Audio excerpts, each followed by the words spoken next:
तो supreme ruler के इस एपिसोड की स्टार्टिंग में हमें यॉन को कल्टीवेशन करते हुए दिखाया जाता है और कल्टीवेशन करते हुए यॉन अपने मन में कह रहा था लूसिड कल्टीवेशन टेक्निक की वजह से जो मेरी ग्रैंडपा के साथ कन्वर्सेशन हुई थी वो बहुत ज्यादा ही स्मूथली हुई थी, जितना कि मैंने सोचा था उससे कई ज्यादा अच्छी। वो एक अच्छे इंसान है, लेकिन मैं हमेशा ही उनके सामने जब जाता हूँ मैं नर्वस हो जाता हूँ। तभी यॉन से कोई कहता है वो कितने ही टैलेंटेड हैं कि तुम उन पर कितनी बड़ी फाउंडेशन रख रहे हो। यॉन कहता है क्या मास्टर जी आप हो? देन ये सुनकर जब वहाँ पर आदमी खड़ा होता है वो बहुत जोरों से हंसने लगता है। वो कहता है लूसिड कल्टीवेशन टेक्निक, क्या जो इस लड़की का शरीर है वो टाओ क्राफ्टेड क्लाइंट्स की टेक्निक की फाउंडेशन से बना है कि कंबाइन होती है स्ट्रेंथ रिवर्सल के साथ? क्या इसकी टेक्निक टियानजू के योगा टेक्निक के साथ सप्लीमेंटेड है? मैं यहाँ पर हाईलाइट करके बताया जाता है जो टियानजू है एक एशियन नेम है इंडियन सब कॉन्टिनेंट का। देन वैसे ही जो जॉन होता है वो अपने एक आंख को खोलते हुए कहता है आप वापस आ गए हो और आप तो ऐसा बोल रहे थे कि आप दिनों के लिए जा रहे हो, लेकिन जो आपका बोलने का तरीका है वो बहुत ज्यादा यूनिक हो चुका है। वहाँ पर जो आदमी आया होता है वो हंसते हुए कहता है क्या तुम मुझे सुन सकते हो? अब हमें इनके बारे में बताया जाता है इनका नाम बुद्धि धर्मा होता है। बुद्धि धर्मा की ऐसी बातें सुनने के बाद जॉन होता है वो अपना अलग समूह बनाते हुए कहता है फिर आप कैसे ही बात कर रहे हो एकदम वियर्ड तरीके से, अब क्या आप यहाँ मजाक करना कम करोगे? वो जो मास्टर होता है दोबारा से हंसने लगता है। दोबारा से जो जॉन होता है वो कहता है हाँ मैं समझ सकता हूँ कि आप बहुत ज्यादा बोर हो गए होंगे मास्टर। जो बुद्धि धर्मा होता है जैसे वो सुनता है मास्टर तो वो कहता है क्या मास्टर? मुझे ये वर्ड सुने हुए बहुत ज्यादा ही दिन हो गए, बहुत ज्यादा ही समय बीत गया मुझे इस वर्ड को सुने हुए। वैसे जो यॉन होता है वो अपने मन में कहता है उन्होंने कहा था कि उनके पास शिकायत करने के लिए बहुत सारी चीजें हैं, क्या इसीलिए वो मुझे और भी ज्यादा कठिन ट्रेनिंग देने की कोशिश कर रहे हैं और क्या ये उनका स्ट्रिक्ट और सीरियस मोड है? दोबारा से वो मास्टर से कहता है मास्टर क्या आप पहले जैसे कंफर्टेबली नहीं बोल सकते? वैसे जो बोधि धर्मा होता है वो कहता है क्या मैं तुम्हें एक मार्शल आर्ट टेक्निक सिखा सकता हूँ? जैसे यॉन ये सुनता है तो वो बहुत ज्यादा ही खुश हो जाता है और कहता है मैं बहुत ज्यादा ही खुश हुआ, मैं आपकी मार्शल आर्ट को एक्सेप्ट करता हूँ, प्लीज आप मुझे सिखाइए जैसा कि आप सिखाना चाहते हो। वैसे बोधि धर्मा अपने कपड़ों को फाड़ते हुए कहता है ये अच्छा है कि तुम मुझे मास्टर कह रहे हो और मैं तुम्हें इसे तब तक दिखाता रहूंगा जब तक कि तुम इसे पूरी तरीके से सीख नहीं जाते। तो इसे सीखने के लिए अपना टाइम लो और इसे अच्छी तरीके से सीखो। इस समय जो बोधि धर्मा थे बहुत ज्यादा ही डेंजरस लग रहे थे, चारों तरफ बहुत ज्यादा ही एनर्जी निकलने लगी थी। अब यहीं पे सीन कट होता है, हमें कुछ डॉटेड्स को दिखाया जाता है जो कि धीरे धीरे करके और बड़ा होता जा रहा था। देन जो अपना जॉन होता है वो कहता है ये स्ट्रेंज है और हर एक टाइम जो ट्रांसमिटेड मेथड होता है वो टच करता है मेरी बॉडी को। इस समय मुझे अभी ऐसा महसूस हो रहा है कि मेरे अंदर एक सॉलिड कोर स्टेब्लिश हो रहा है, जैसे कि अर्थ की अनवेवरिंग फर्म फाउंडेशन। इस समय अपने जॉन की भी पूरी बॉडी से गोल्डन कलर की एनर्जी निकलने लगी थी। हमें दिखाया जाता है जॉन की बॉडी के अंदर बहुत सारे जो मार्शल आर्ट के वर्ड्स थे वो जाते जा रहे थे। इस समय जो जॉन था वो अपनी आंखों को बंद करके बस कल्टिवेट किए जा रहा था। इस समय जितने भी एनर्जी थी वो बस उसके पेट में गैदर हो रही थी। वैसे ही जॉन अपनी आंखों को खोल लेता है। देन वैसे ही जॉन अपनी आंखों को खोल लेता है और कहता है मास्टर आखिरकार ये क्या है? इस समय मुझे ऐसा लग रहा है कि जो मेरी की है वो मेल्ट हो रही है मेरी बॉडी के अंदर और मेरा ब्लड और फ्लैश बन रही है, मुझे ऐसा लग रहा है। जो बोधि धर्मा होता है वो कहता है इसे एसेंस कहा जाता है और इस स्किल को अर्थ एसेंस टेक्निक कहा जाता है। अभी जो यॉन होता है वो कहता है जो ये मार्शल आर्ट टेक्निक है सही में अपने नाम से मैच करती है। इस समय मुझे ऐसा लग रहा है कि कोई सॉलिड चीज मेरे बॉडी के कोर में स्टेब्लिश हो रही है। और फिर वैसे जो बोधि धर्मा होता है वो कुछ देखकर हैरान हो जाता है और कहता है क्या आपने एक ही बार में इस मार्शल आर्ट का एसेंस समझ लिया? तुम सही में बहुत ज्यादा ही टैलेंटेड पर्सन और ओपन माइंडेड हो। मैं कुछ दिनों से तुम्हें देख रहा हूँ, अब मुझे समझ में आया कि शन फेंग ने इतनी सॉलिड फाउंडेशन क्यों रखी है। अभी जो जॉन होता है वो अजीब समूह बनाते हुए कहता है मास्टर जैंग चेन फेंग क्या ये सच है? अब यहीं पे सीन कट होता है, किसी के पैरों को दिखाया जाता है। वो आदमी आते हुए कह रहा होता है चलो कंप्लीट हो गया। और सही में जो वो ब्रदर जेड एम्परर थे उन्होंने मुझसे बहुत ज्यादा ही काम करवा लिया। इस समय जो मास्टर की हालत थी बहुत ज्यादा ही खराब थी। दिन बहुत ज्यादा मुस्कुराते हुए कहता है चलो कोई बात नहीं, अब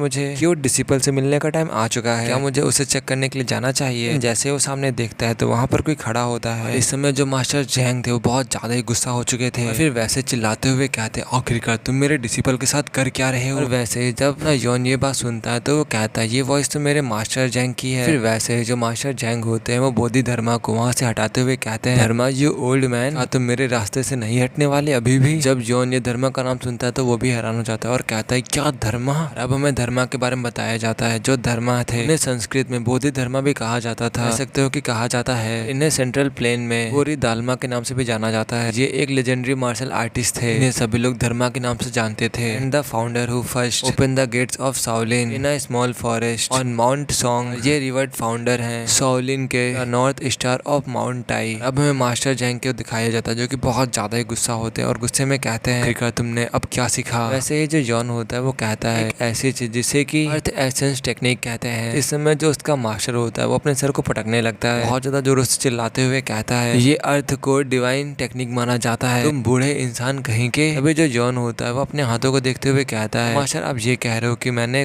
किसी और मार्शल आर्ट को सीख लिया है। और फिर वैसे ही जो जॉन होता है हमें बताता है अगर दोनों टेक्निक का रूट एक ही है तो वे कुछ हद तक हार्मोनाइज्ड हो सकते हैं, लेकिन अब मैं इन दोनों मेथड को जान चुका हूँ और याद कर चुका हूँ। ये दोनों वुडान और शाओलिन है। अगर दोनों मेथड आपस में टकराते हैं तो फिर वो भयानक होगा, और अगर ऐसा ही केस है तो फिर मुझे अर्थ एसेंस टेक्निक को रोक देना चाहिए सीखने के लिए। अब से मैं अर्थ एसेंस डिवाइन टेक्निक का यूज नहीं करूंगा। अभी जो मास्टर जैंग होते हैं वो कहते हैं नहीं याद करो इसे भी। जब जॉन सुनता है तो वो कहता है क्या सही में एनोइंग है, लेकिन जो ये बूढ़ा आदमी धर्मा है इसने वास्तव में earth core divine core technique को प्रॉपरली रिफाइन किया है, जो तुम्हारे अंदर गैप्स में मिसिंग चीजें हैं उसे भर देगी। ये उन पार्ट्स को भी स्मूथ कर देता है जो तुम्हारी एग्जिस्टिंग लूसिड कल्टीवेशन टेक्निक के साथ क्लैश करते हैं। अगर तुम नहीं जानते होते तो बात अलग होती, लेकिन अब जब बेहतर तरीका मिल गया है तो तुम इसे अब छोड़ नहीं सकते। फिर तभी जो यॉन होता है ऊपर देखते हुए कहता है ऐसा लगता है कि जो मास्टर जैंग का राइड है वो हाइट हो चुका है। खैर ये देखते हुए कि उनका राइड हेवन जितना ऊंचा है एकदम ही समझ में आता है वो ऐसी बातें क्यों कर रहे थे। ये आदमी कोई वैसा था जिसने डिसिपल को उनसे बेहतर